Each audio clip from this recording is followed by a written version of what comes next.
જય હિન્દ ખેડૂત મિત્રો, વિડીયોમાં તમે જોન ડીયર 5210 ટ્રેક્ટર જોઈ રહ્યા છો તે વેચવાનું છે। વિડીયોમાં તમે ટ્રેક્ટરની કન્ડિશન જોઈ શકો છો। Original company colour, company fitting engine, gear hydraulic complete, tyre સારા, double clutch, power steering, side gear, oil brake. ટ્રેક્ટરમાં કોઈ પ્રકારનો ફોલ્ટ નથી।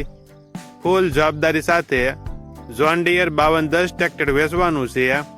મોડલ 2021-2022, કિંમત 5,65,000, કિંમતમાં ફેરફાર કરી આપશે। આ ટ્રેક્ટર તમને ક્યાં જોવા મળશે તેની વાત કરવામાં આવે તો જિલ્લો કચ્છ, તાલુકો માંડવી અને ગઢશીસા ગામે જોવા મળશે। ટ્રેક્ટરના માલિકનો નંબર નીચે આપેલો છે, ત્યાંથી તમે વધુ માહિતી માટે માલિકનો કોન્ટેક્ટ કરી શકો છો અને તમારા વધુમાં વધુ મિત્રોને વિડીયો શેર કરો।